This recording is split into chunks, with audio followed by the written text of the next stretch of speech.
When it comes to backpacking stoves for cooking and for boiling water, you've got a lot of different options. We can break them down into a couple different categories. We've got liquid fuel stoves, which run off a remote bottle for which you control the pressure. You've got canister fuel stoves, which sit on top or are connected to a pre-pressurized canister.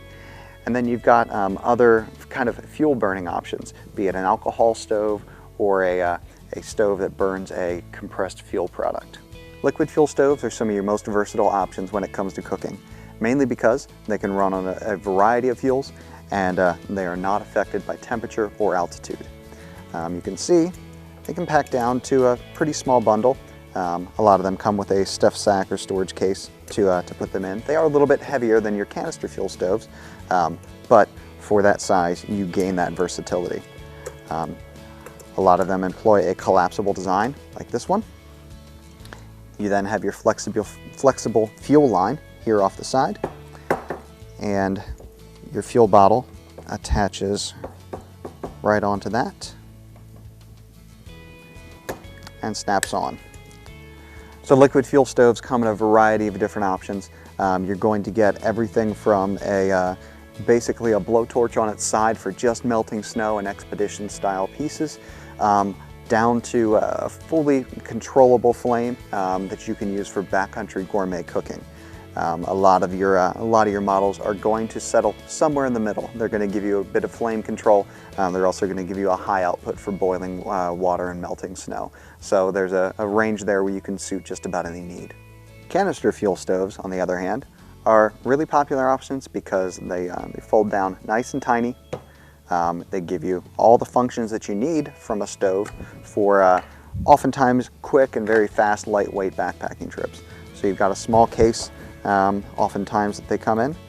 You've got a couple pan wires that fold out, so you start to get that sort of shape from what was that nice little compact bundle. And then it is really as simple as attaching it right to the threaded top of a pre-pressurized canister. This is an isobutane canister. They are pre-pressurized. Once you're done using them, they need to be recycled. You do get various amounts of burn time out of them depending on the stove and how efficient they are.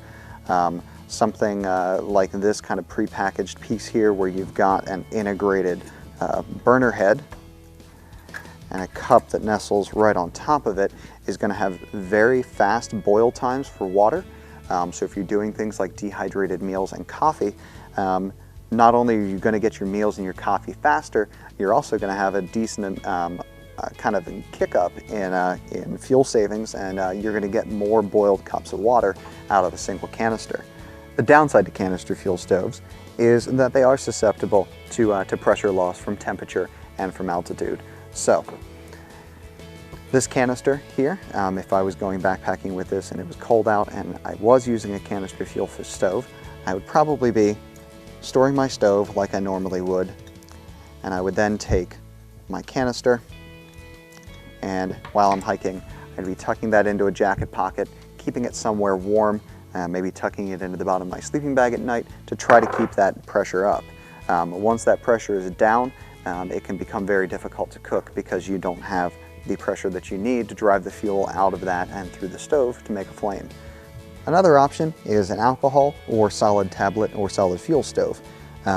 These are fun because, first off, they can weigh next to nothing. This little piece can fold up here. We've got foldable legs and foldable pot supports. So if you are counting every ounce, there's a good chance that this may be a way that you'll look at going. A lot of folks also make their own alcohol stoves as well. There's guides online and in books to guide you through that. They do run on a denatured alcohol. You do suffer with a little bit slower boiling time in some cases, just because you do lose a little bit of thermal efficiency. You can shore that up by using a heat reflector to go around the stove itself. This is a tablet style stove where you can use a fuel tablet that you would place down here. You would light. This one does have a nice little integrated cup so that you can make a hot beverage or boil water for a meal. Again, very lightweight, foldable, packable design, and just a nice little all-around piece. So these are kind of less used, especially if you're going in a group setting, and you know, if everybody's willing to carry their own stove, possibly used in that manner. These are usually devoted more to the ultra lightweight end of the spectrum, folks that are really trying to keep that pack weight down to a minimum and enjoy the outdoors that way.